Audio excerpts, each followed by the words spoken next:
प्रभु में मैं आनंदित हूं कि आप सबके साथ प्रभु जा रहा है।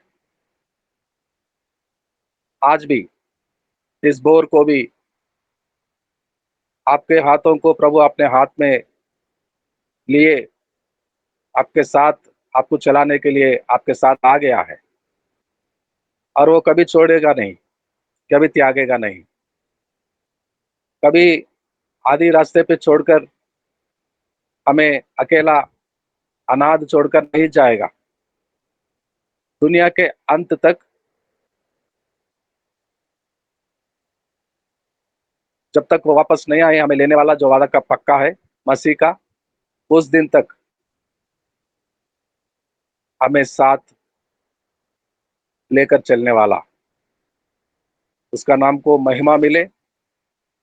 We praise God for all his kindness, loving, mercy, character. दयालु परमेश्वर के लिए धन्यवाद देते हुए आइए आज के क्लास में प्रवेश करते हैं। कन्वर्शन, परिवर्तन की क्लास में कुछ दिनों से हम सीखते आए हैं। कुछ इंपॉर्टेंट पॉइंट्स को नोट करेंगे, सीखेंगे, और अगला क्लास में आगे प्रवेश करेंगे हम। आज परमेश्वर करे, हो सकता है तो ये क्लास परिवर्तन का आज कुछ पॉइंट्स को, कुछ विशेष अंशों को सीखेंगे, और ये क्लास आज समाप्त होने वाला है। कल नया अंश के साथ, नया उम्मीद के साथ नया क्लास में फिर से हम प्रवेश करेंगे नए सब्जेक्ट में। तो आज हम सीखेंगे how does conversion take place, परिवर्तन कैसे शुरू होता है। एक व्यक्ति विश्वासी बनने का, परिवर्तन का काम कैसे शुरू होता है और कैसे होता रहता है। सबसे पहले उस व्यक्ति को, जो विश्वासी बन रहा है, उसको अपने आप को पापी मानना बहुत जरूरी होता है। सब पापी है, जैसे कि हम पढ़े थे रोमन्स 3:23 में। एक भी नहीं था धर्मी, परमेश्वर को खोजने वाला, परमेश्वर के सामने जा खड़ा रहने का क्षमता रखने वाला। सभी अधर्मी ठहरे थे अपने अपने पापों के कारण, और सब पाप में पाए जाते हैं। सब, एवरीवन, इवन मी, मैं भी, और सारे संसार में मेरे जैसे जीने वाले लोग, हम सब पापी हैं। तो हर किसी व्यक्ति पर्सनल कन्फेशन करना चाहिए, व्यक्तिगत रूप से ये मानना चाहिए कि मैं पापी हूं, मैं पापी हूं।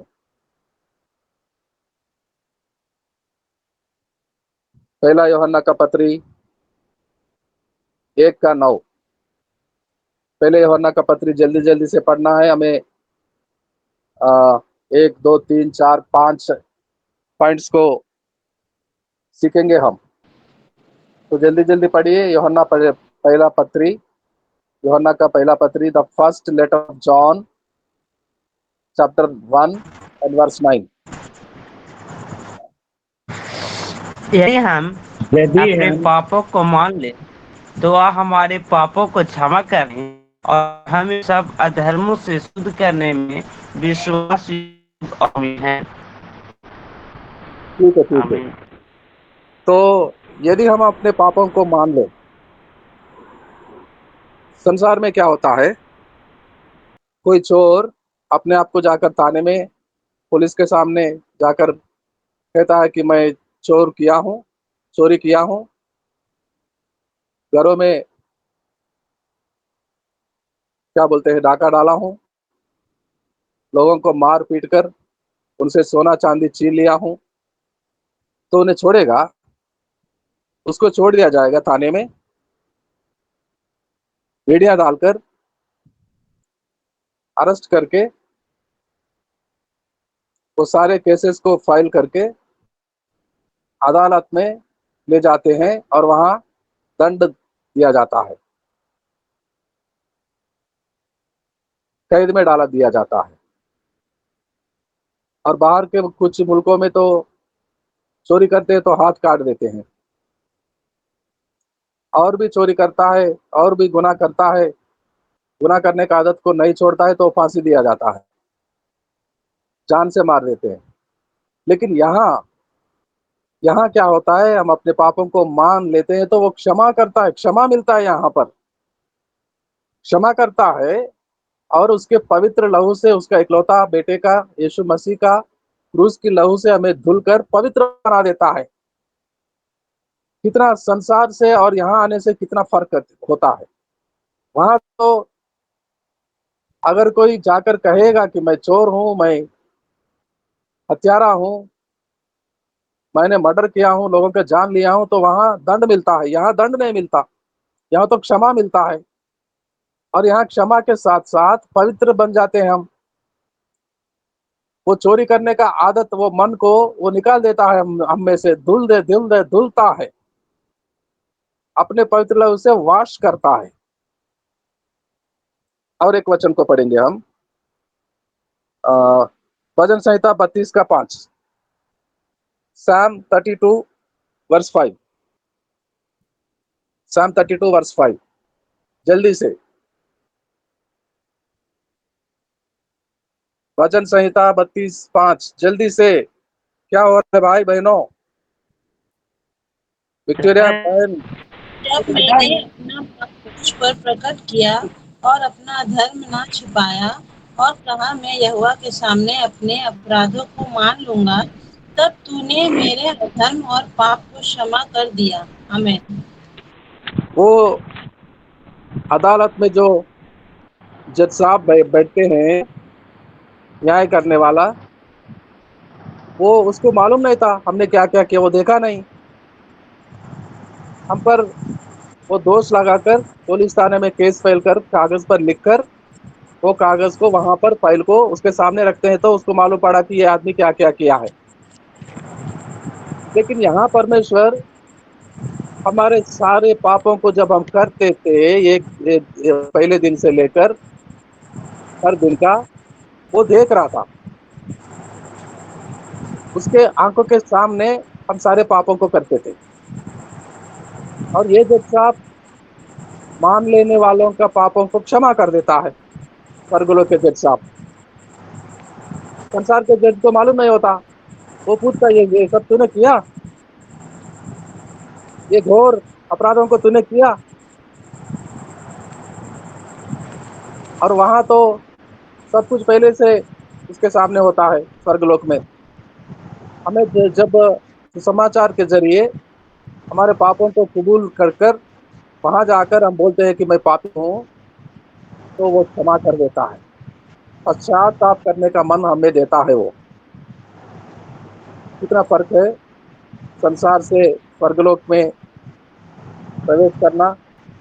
संसार में किस रीति से होता है और स्वर्गलोक में किस रीति से होता है।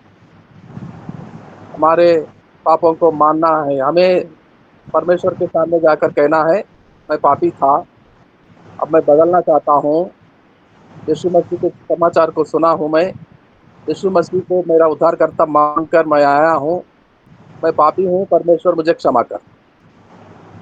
और दूसरा, यीशु मसीह को उद्धारकर्ता मान लेना चाहिए। Accept and receive Jesus Christ. Yeshu Masih को रिसीव मतलब यीशु मसीह को पाना कैसा होता है? मानने से होता है। मानेंगे तो वो हमारा प्रभु बन जाता है। एक्सेप्ट करने से, एक्सेप्ट करने से वो हमें क्षमा करता है, अपना उद्धारकर्ता बनता है और हमें सीधा पिता के पास ले जाता है। और उसका संतान बनाने का हक यीशु मसीह के पास ही है और किसी के पास नहीं। यूहन्ना की पुस्तक, gospel of John chapter 1 verse 12, 1 का 12, यूहन्ना 1 का 12, यूहन्ना पुस्तक, सुसमाचार की पुस्तक 1 का 12। परंतु जितनों ने उसे ग्रहण किया उसने उन्हें परमेश्वर के संतान होने का अधिकार दिया, अर्थात उन्हें ठीक है, जो ठीक है, ठीक है। ग्रहण करने से क्या मिला हमें? क्या मिला? स्वर्गलोक के पिता मिल गया हमें, परमेश्वर हमारे पिता के समान मिल गया है। ग्रहण करने से यीशु मसीह को ग्रहण करना है। पहले पापी मानना है और यीशु मसीह को ग्रहण करना है दूसरे स्टेप में, तब जाकर हम परमेश्वर के संतान बनते हैं और क्षमा कर देता है। जो मान लिए हैं हम सब अपराधों को, वो क्षमा करते हैं। कभी वापस भूल भूल जाता है, फिर कभी नहीं कहेगा कि तू पापी था। हम बार बार आके कहते हैं हम पापी थे, लेकिन परमेश्वर कभी नहीं कहता। जो भूल जाता है तो माफ कर देता है, क्षमा कर देता है तो क्षमा कर दिया। बार बार नहीं कहेगा का ये तू पापी था ना, तू पापी था। हम कहते हैं मैं पाप करता था, मैं पापी था, तूने मुझे क्षमा किया, लेकिन परमेश्वर कभी नहीं याद रखेगा। और यूहन्ना की पुस्तक में से ही 3:36, उसी पुस्तक में gospel according to John chapter 3 verse 36, Yuhanna की पुस्तक में से ही सुसमाचार में 3:36। जो पुत्र पर विश्वास करता है अनंत जीवन उसका है, परंतु जो पुत्र की नहीं मानता वह जीवन को नहीं देखेगा, परंतु परमेश्वर का क्रोध उस पर रहता है। पुत्र को मानना चाहिए। परमेश्वर का पुत्र यीशु मसीह को उद्धारकर्ता ग्रहण कर लेना चाहिए। ग्रहण कर लेना, एक्सेप्ट करो, स्वीकारो, यीशु मसीह को ही स्वीकारो। उद्धारकर्ता वही है और हम पिता के संतान बन जाते हैं और अनंत जीवन में प्रवेश। अनंत जीवन का क्या क्या लाभ होता है आने वाले लेसनों में हम सीखेंगे। तो अब होता है तीसरा स्टेप। पहले हम पापी मान लिए हैं, क्षमा पाए हैं और यीशु मसीह को उद्धारकर्ता ग्रहण किया है हमने। अब तीसरा, उस पर विश्वास करो, उस पर विश्वास रखो। उसको उद्धारकर्ता तो मान लिए हैं, लेकिन जीवन खत्म नहीं हुआ। जीवन खत्म नहीं हुआ। अगर आज हम यीशु मसीह को ग्रहण कर लेते हैं, ये मान लेते हैं कि वो हमारा उद्धारकर्ता है, तो कल से और जीना पड़ेगा इसी दुनिया में, इसी शरीर में, इन्हीं लोगों के बीच में। तो कैसा?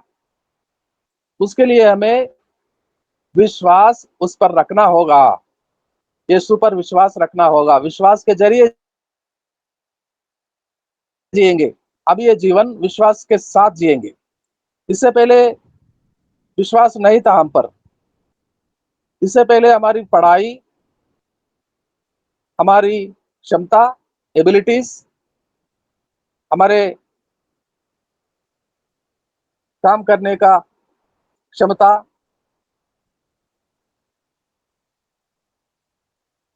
कोई पेंटिंग करता है, वो पेंटिंग करते करते जीता था वो। कोई गीतों को गाता तो गाते गाते जीता था वो। गीतों को लिखने वाला लिखता था, बेचता था, रुपया मिलता था। गाने वाला गाता था, पैसा मिलता था। मजदूरी करता था, मजदूरी करते करते शाम तक पैसे मिलते थे। दुनिया के संसार के क्या क्या काम नहीं करते थे। जब यीशु के जानकारी हमें नहीं मिली थी, यीशु के पास हमारे उद्धारकर्ता मानने के लिए ग्रहण नहीं किए थे हम, उसके पहले जीवन में वो सब कुछ करते थे हम। लेकिन अब क्या करेंगे? अब सिर्फ विश्वास करेंगे उस पर, विश्वास करेंगे उस पर।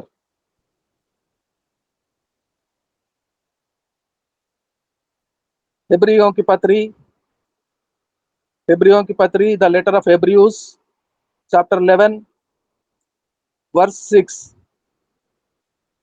हिब्रियों की पत्री में 11 का 6। और विश्वास बिना उसे प्रसन्न करना अनहोना है, क्योंकि परमेश्वर के पास आने वाले को विश्वास करना चाहिए कि वह है और अपने खोजने वालों को प्रतिफल देता है। आमीन। प्रतिफल हमारा वहां है, और प्रतिफल के लिए क्या करना चाहिए? खोजना है। और खोजने के लिए क्या चाहिए? खोजने के लिए हमें चाहिए विश्वास। अब विश्वास के बिना परमेश्वर के पास से कुछ नहीं मिलेगा।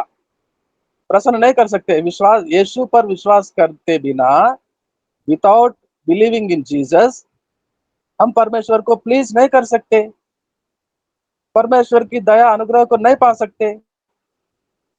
परमेश्वर की दया अनुग्रह को पाने के लिए यीशु मसीह में विश्वास रखना होगा, और परमेश्वर के पास जाते हैं तो परमेश्वर के पास वो सब कुछ हमारे लिए उसके पास मिलता है। प्रतिफल है, प्रतिफल है। क्या आज की रोटी हो, या पहनने के लिए कपड़े हो,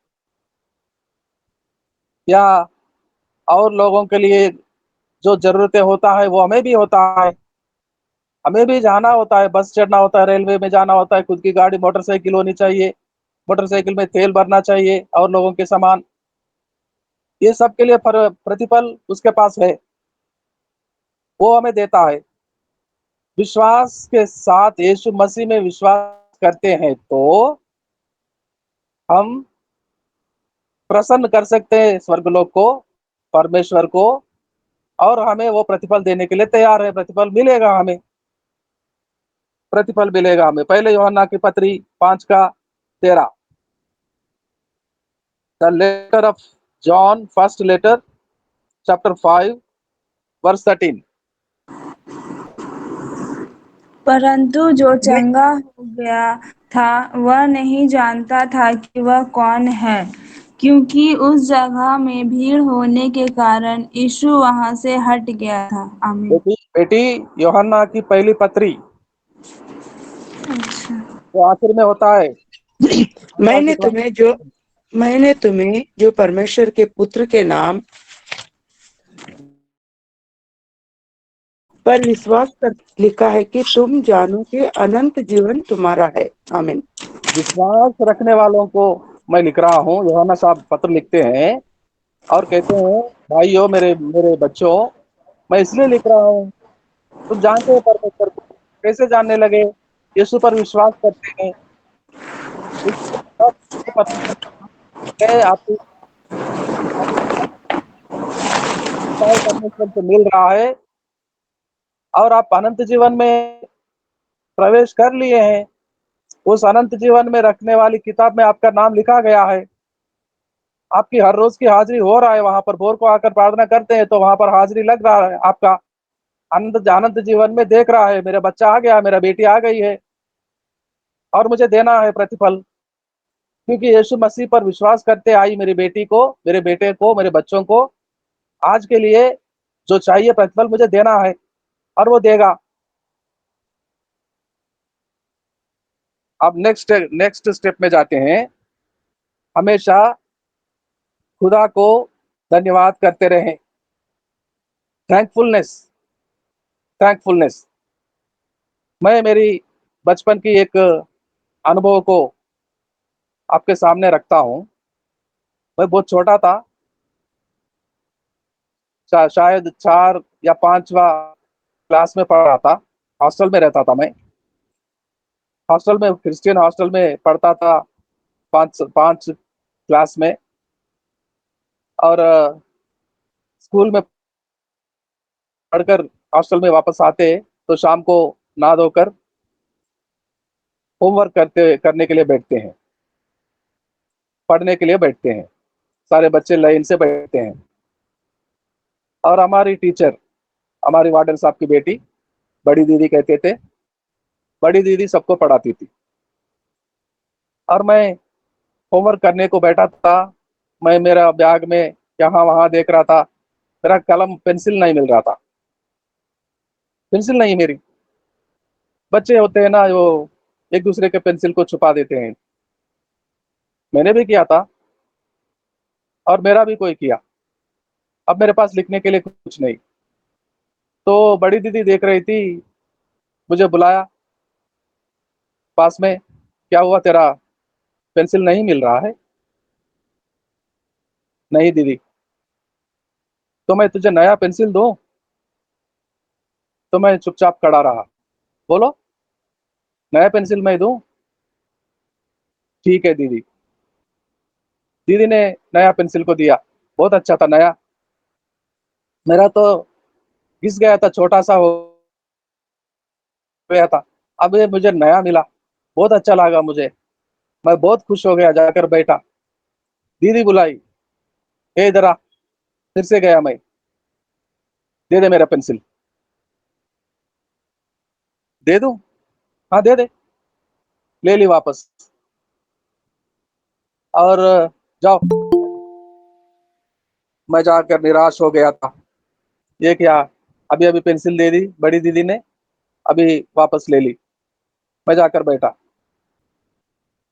मैं वो बहुत उदास हो गया था, आंखों में पानी था।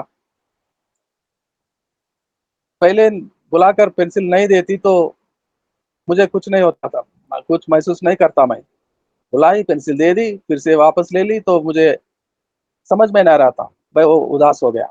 फिर से बुलाई, फिर से बुला, क्या हुआ, चाहिए पेंसिल? हाँ ले लो, दे दी। मैं फिर से खुश हुआ, आंखों में पानी पहुंचते जाकर मैं मेरे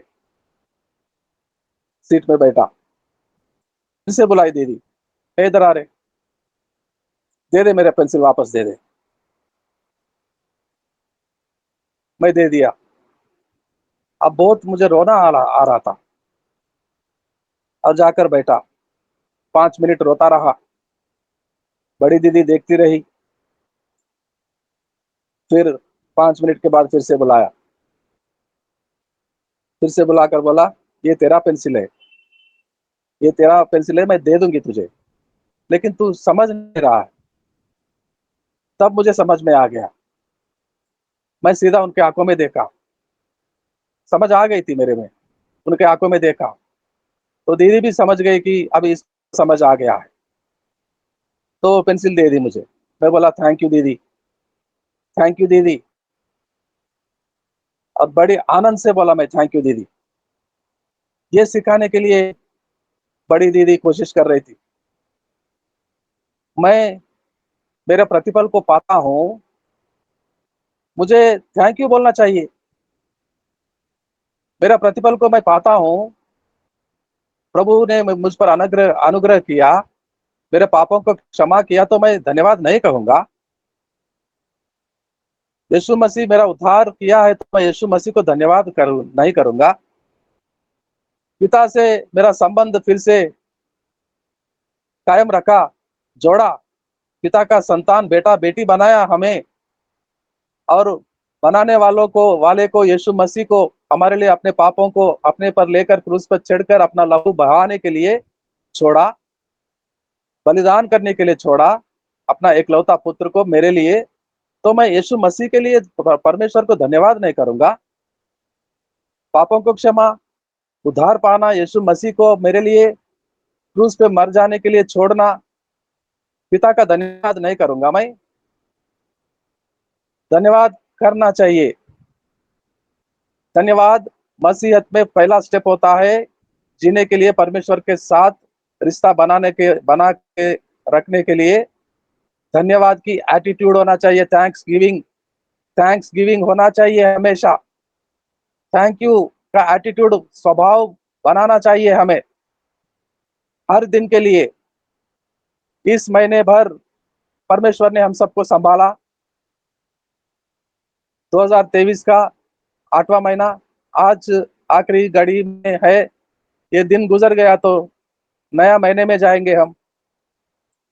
क्या करते हैं इस महीने भर संभालने के लिए? आज की रात 10 बजे हम सब इकट्ठा होते हैं ऑनलाइन में, अब जैसे मिले हैं वैसा मिलते हैं और प्रभु को धन्यवाद करते हैं। इस महीने भर हमें चलाया परमेश्वर, धन्यवाद। इस महीने भर की प्रतिफल हमें दिया, धन्यवाद। सबसे पहले याद करते हैं, हम पापी थे, हमारे पापों को क्षमा किया, यीशु मसीह के लहू को दिया हमें, और यीशु मसीह को हमारा उद्धारकर्ता बनाकर भेजा, और वो हमारे लिए क्रूस पर चढ़कर अपना प्राण त्याग दिया और तेरे संतान बनाया। और विश्वास के द्वारा यीशु मसीह पर विश्वास रखते हुए हर रोज तेरे पास आते हैं। भोर को जब भी तकलीफ होते हैं तेरे पास आते हैं, पुकारते हैं, प्रार्थना करते हैं, हमारा प्रार्थना सुनता है, हमारे लिए प्रतिफल भेजता है। धन्यवाद, धन्यवाद, धन्यवाद, धन्यवाद, धन्यवाद। धन्यवाद के साथ बहुत अच्छा गाना है, स्तुति गाऊंगा, स्तुति गाना है। कोटि कोटि धन्यवाद देना है। धन्यवाद के साथ ही परमेश्वर प्रसन्न होता है। बड़ी दीदी मुझे 2 3 बार पेंसिल दे दी थी, वापस ले ली थी, और मुझे समझ में आ गया मैं क्या करूंगा ये पेंसिल पाने के लिए, ये पेंसिल मेरा होने के लिए, ये पेंसिल मेरा होने के लिए, मेरा खुद का पेंसिल बनाने के लिए मुझे क्या करना होगा। आई हैव टू से थैंक्स, आई हैव टू से थैंक यू दीदी, वी हैव टू से थैंक यू परमेश्वर। धन्यवाद हो परमेश्वर तेरा, जो तूने हमारा उद्धारकर्ता यीशु मसीह को, तेरा एकलौता पुत्र को मेरे लिए दे दिया। कितना बड़ा इनाम है ये, कितना बड़ा इनाम। हमारे जीवन को बदलने के लिए, हमारे पापों को धुलने के लिए, वो पवित्र लहू बहाने के लिए अपना एकलौता पुत्र को भेजा। क्या थैंक यू नहीं कहेंगे हम? आदत नहीं लगाएंगे थैंक यू का, एटीट्यूड नहीं होगा हमें, तो क्या मिलेगा? नाराज हो जाए परमेश्वर। परमेश्वर को प्रसन्न करने का एक ही उपाय है, हमेशा धन्यवाद की आदत हमारे अंदर होनी चाहिए। The attitude of thanks giving, the attitude, यही प्रयास करना होता है हमें। हमारे जरूरतों को परमेश्वर के हाथ में से लेने के लिए, उस भंडार से पाने के लिए हमारे लिए एक ही उपाय है, और वो धन्यवाद की एटीट्यूड, आदत। अब उसके बाद प्रैक्टिकल लाइफ, मैं आपको याद दिलाता हूं, यीशु मसीह को उद्धारकर्ता मान लिया, आज पिता के संतान बन गए हैं, आज परिवर्तन जीवन में, कन्वर्शन लाइफ में, चेंजिंग ऑफ लाइफ में, चेंजिंग, जीवन में बदलाव लाने के लिए हमें हर दिन प्रैक्टिकल लाइफ में परिवर्तन को जारी रखना होता है। आज परमेश्वर में आ गए तो इस दुनिया से नहीं चले जाते हम, इसी दुनिया में, इसी देह में रहकर, इन्हीं लोगों के बीच में, जो संसार वाले 1 रुपया कमाने के लिए क्या क्या लाख कोशिशें, लाख काम करते जाते हैं। वो बुरा काम हम छोड़कर आए हैं, लेकिन रुपया तो चाहिए। वो रुपया, 1 रुपया कमाने के लिए वो लाख बुरा काम करते हैं। हमें भी वो रुपया चाहिए, लेकिन वो लाख बुराई में एक भी नहीं करेंगे हम। वो सब कुछ छोड़कर आए हैं हम। कहाँ आए हैं? सब कुछ करने वाला, उपाय करने वाला, प्रतिफल देने वाला। बहन ने पढ़कर सुनाया इब्रियों की पत्री 11 का 6। उसके पास जाने वालों को ये समझ में रहना चाहिए, ध्यान रहना चाहिए कि उसके पास जाएंगे तो हमें सब कुछ मिलेगा, प्रतिफल मिलेगा। और जाएंगे कैसे? विश्वास के साथ, जिएंगे विश्वास के साथ हर दिन, everyday, looking unto Jesus everyday. ये वेदी का प्रोग्राम, ये वेदी का नाम ये है, लुकिंग अनटू जीसस एवरीडे। परमेश्वर ने मुझे आज 1153 रोज पहले, जुलाई मास का दूसरा दिन 2020 में परमेश्वर ने दर्शन दिया। जिस वेदी को शुरू कर, एक प्रार्थना वेदी को शुरू कर, और नाम है, दर्शन में साफ साफ बताया मुझे परमेश्वर, looking unto Jesus every day, हर दिन यीशु के ओर ताकते हुए। और इसका वचन का बुनियाद है इब्रियों के पत्री 12 का 2। परमेश्वर कुछ कहता है, दर्शन भी देता है, कुछ काम को सौंपता है, तो अपने वचन का आधार पर देता है। विदाउट फाउंडेशन ऑफ परमेश्वर की वचन के कोई काम, कोई दर्शन नहीं देता वो अलग से, बाइबल से अलग और काम कभी परमेश्वर नहीं देता। और 24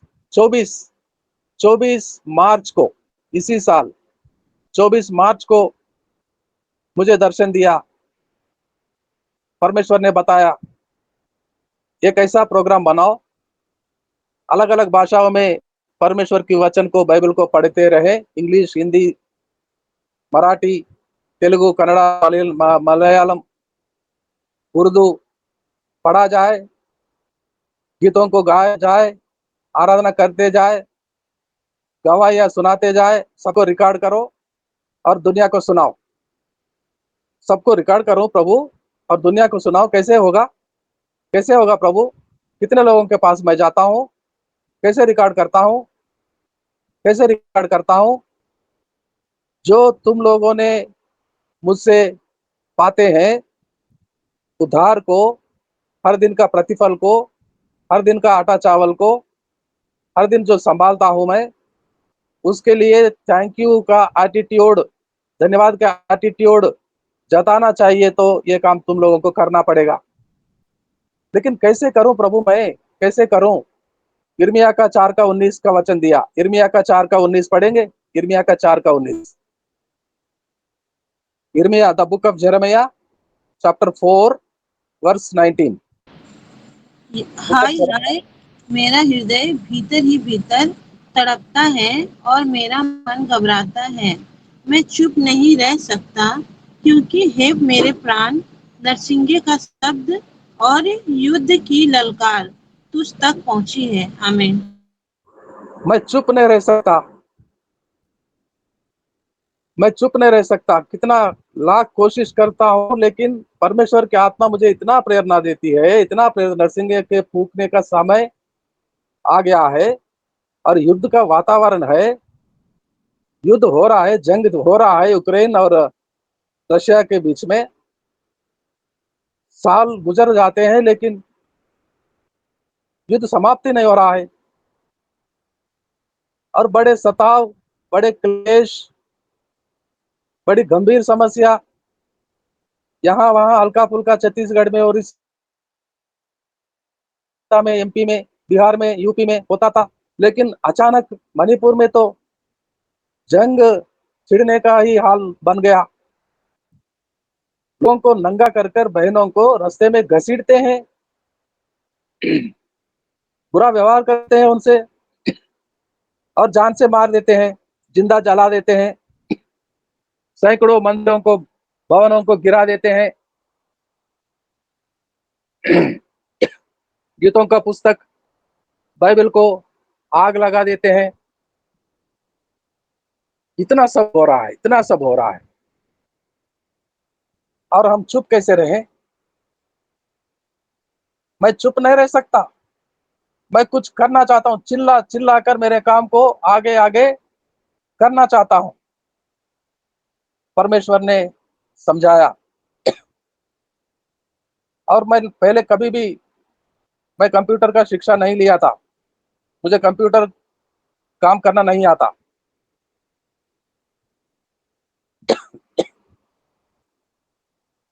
मैं कभी ध्यान भी नहीं दिया था सीखने के लिए।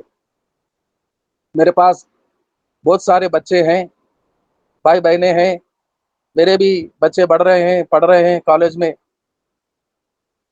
वो बड़े होंगे तो वही संभालेंगे। मैं अपना टाइम सुसमाचार को प्रचार करते, यात्रा करते समय देना चाहता हूँ। तभी मैं कॉलेज में जाकर, इंस्टीट्यूट में जाकर 6 महीना साल भर पढ़ूं, पीजीडीसीए पढ़ूं, कंप्यूटर की शिक्षा पढ़ूं, ये मेरे से नहीं होता।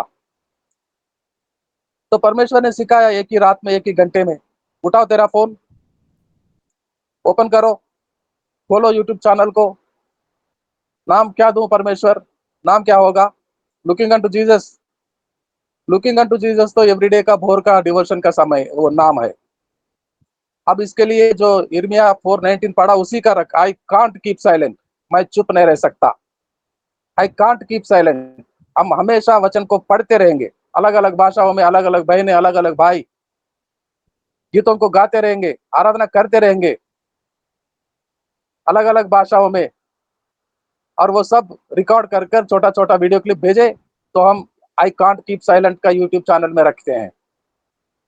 कोलकाता से एक छोटी सी नन्ही सी बच्ची घुटने पे आराधना करते एक छोटा सा क्लिप को भेजा, शशि। वो भी हम दुनिया को दिखाया।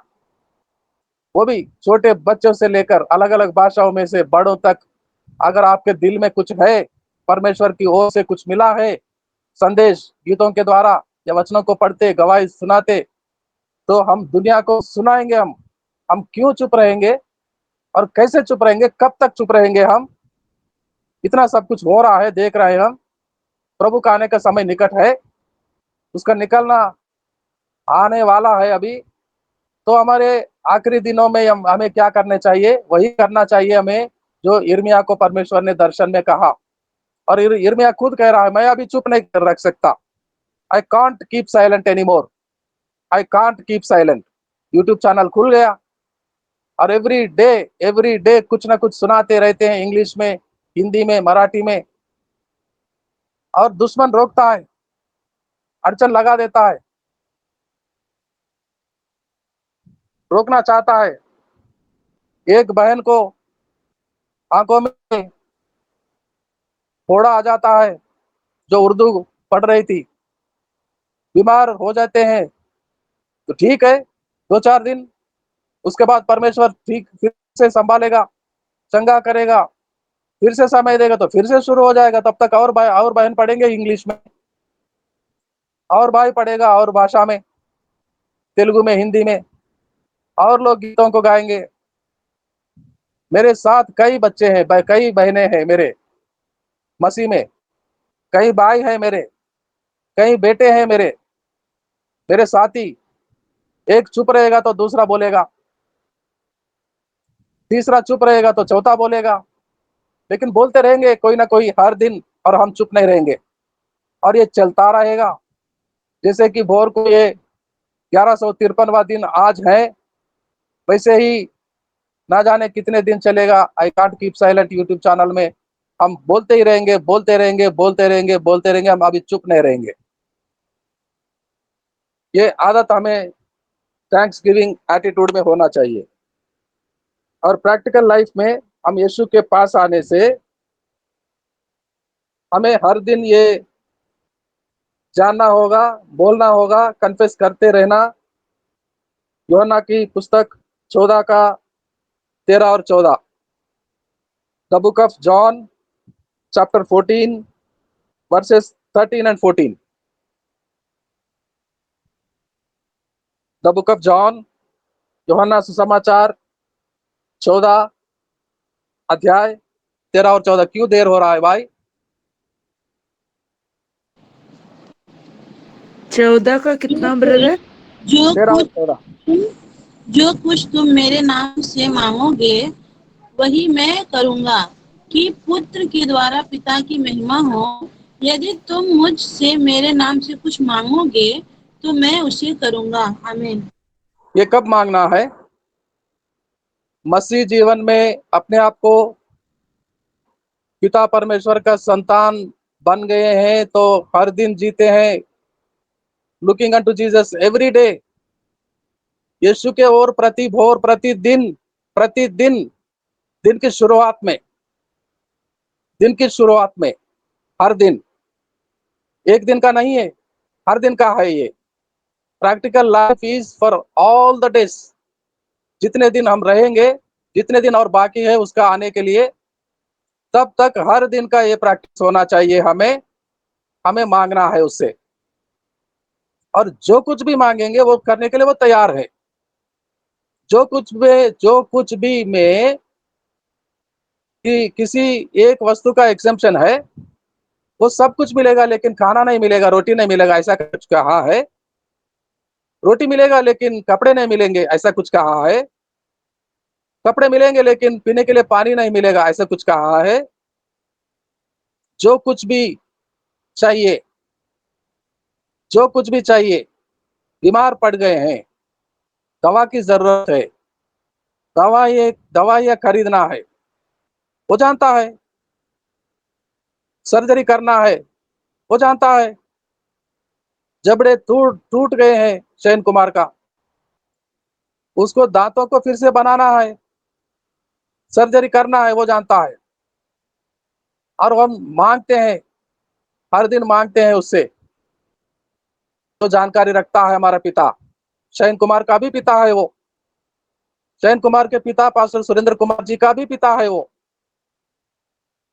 हम सबका पिता।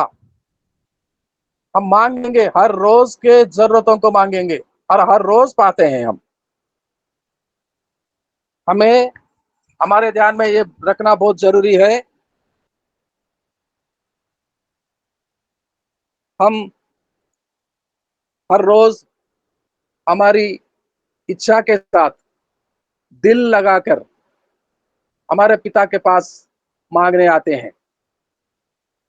आंखें बंद करते हैं तो हमारे सामने वो खड़ा हो जाता है। एक व्यक्ति है, शयन कुमार का पिता शारीरिक रीति से सुरेंद्र कुमार जी हैं। अपने पिता से वो बात करता है। पापा बोलता है, पापा देखो मेरा हाल क्या हो गया।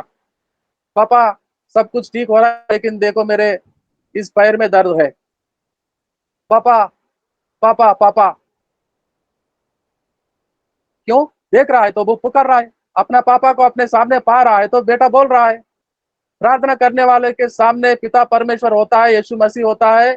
जैसे कि शयन कुमार के सामने सुरेंद्र कुमार जी खड़े हैं, हमारे सामने हमारा हमारा सुरेंद्र कुमार खड़ा है। हमारा सुरेंद्र कुमार हमारे सामने खड़ा है, हमारा पिता है। और पिता को वो सब कुछ बोलना चाहता है। शयन कुमार सब दर्द, सारे पेन, सारे तकलीफ को अपने पिता को बोलता है। और हमारा सुरेंद्र कुमार बड़ा दयालु है। ना जाने कहाँ सोता है, क्या खाता है, क्या क्या कर रहा है दिल्ली में, लेकिन बेटे के पास भागे जाता है। बेटे के पास भागे जाता है और उसका इलाज का काम चला रहा है। हमारा सुरेंद्र कुमार जो स्वर्गलोक में खड़ा है, कितना बड़ा दयालु है, कितना बड़ा महान है वो। हम बड़े आस लगाकर, उम्मीद के साथ, विश्वास के साथ हमारे पिता के सामने हर दिन जाना होगा। एवरी डे, एक दिन नहीं, एक दिन नहीं, एवरी डे, हर दिन, कल भी, आज भी और आने वाले कल भी।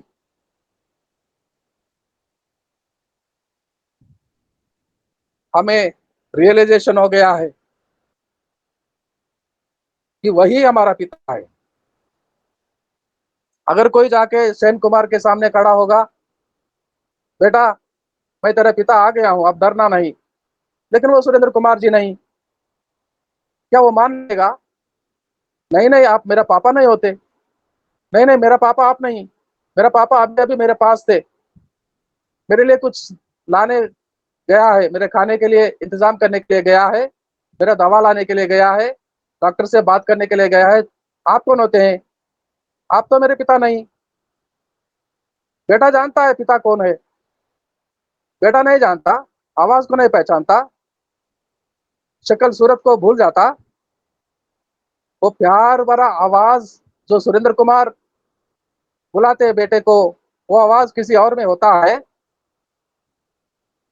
वो हाथों का स्पर्श जो बेटे के सर पर रखते हैं सुरेंद्र कुमार, तो बेटा नहीं पहचानता उस स्पर्श को।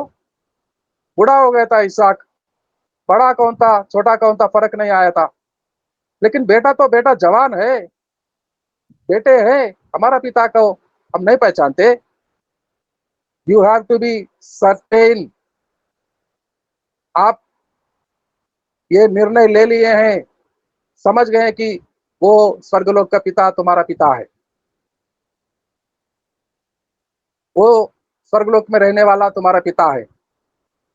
और उसका इकलौता पुत्र यीशु मसीह तुम्हारे लिए मरने के लिए, अपने जान कुर्बान करने के लिए, क्रूस पर चढ़कर बलिदान चढ़ाने के लिए आ गया है। और उसी का बहा हुआ पवित्र लहू से हम धुलकर पवित्र हो गए हैं। हम पवित्र, हमें हमें पवित्र करने वाला अपना लहू से, अपना लहू बहाकर हमें धुलकर पवित्र बनाया। ये सारे काम रिडिम्पशन में हुआ है हमारे लिए। इतना सब कुछ किया है यीशु मसीह ने और उसका पिता ने, मुझे बचाने के लिए, अपना संतान मानने के लिए। एंड नाउ क्वेश्चन, क्यों नहीं देगा वो? अपना इकलौता बेटे को देने वाला क्यों हमें हमारे जरूरतों को पूरा नहीं करेगा? आपको याद है रोमियो के पत्री में वचन याद आ रहा है? तो पढ़ेंगे कोई वो वचन को, पढ़ेंगे कोई 8 का 32। रोमियो की पत्री आखिरी वचन, जल्दी समय हो रहा है, आज 10 मिनट ज्यादा हो गए हैं, जल्दी पढ़िए तो क्लोज करेंगे हम। रोमियो की पत्री Romans chapter 8 and 28. 20। और हम जानते हैं कि जो लोग परमेश्वर से प्रेम रखते हैं उनके लिए सब बातें मिलकर भलाई ही को उत्पन्न करती है, अर्थात उन्हीं के लिए जो उसकी इच्छा के अनुसार बुलाए हुए हैं। आमीन। 28 पढ़े हैं बहन आप? 28 जी पढ़े हैं ना? हाँ, 32 8 का 28। 32 पढ़ना है, 32। 32। जिसमें ओके। जिसने अपने निज पुत्र को भी न रख छोड़ा परंतु उसे हम सब के लिए दे दिया, वह उसके साथ हमें और सब कुछ क्यों कर न देगा। आमीन। सब कुछ हमारे क्या क्या जरूरी होता है, सब कुछ में सब कुछ है क्या? कोई कम है? मैं ये नहीं दूंगा, मैं वो नहीं दूंगा, मैं खाना नहीं दूंगा, मैं घर का भाड़ा नहीं दूंगा, मैं पढ़ाई के लिए बच्चों का स्कूल फीस नहीं दे सकता हूँ, सब कुछ दे सकता हूँ लेकिन वो फीस नहीं दे सकता हूँ, ऐसा कहेगा वो जो अपना इकलौता पुत्र को देने वाला, मरने को हमारे लिए उस पर चढ़कर अपना प्राण त्याग कर, लहू बहाकर और उस लहू में हमें धुलकर इतना सब कुछ करने वाला हमारे सब कुछ क्यों नहीं देगा? उसके साथ, यीशु के साथ, यीशु को देखेंगे, looking unto Jesus every day, and क्यों नहीं देगा वो? क्यों नहीं देगा? अपने बच्चों को जो हम अपने उसके बच्चे बन गए, उसके संतान बन गए हैं, और आते हैं, दुआ करते हैं, मांगते हैं परमेश्वर के पास, मांगने वालों को तो सब कुछ देगा वो, सब कुछ देगा। सब कुछ में सब कुछ है, सब कुछ में कोई कमी नहीं है, कोई कमी घटी नहीं होता, सब कुछ में सब कुछ है और वो देगा। Thank you, praise God, hallelujah. Closing prayer, आप में से कोई भाई या बहन जल्दी से क्लोजिंग प्रेयर, आखिरी प्रार्थना।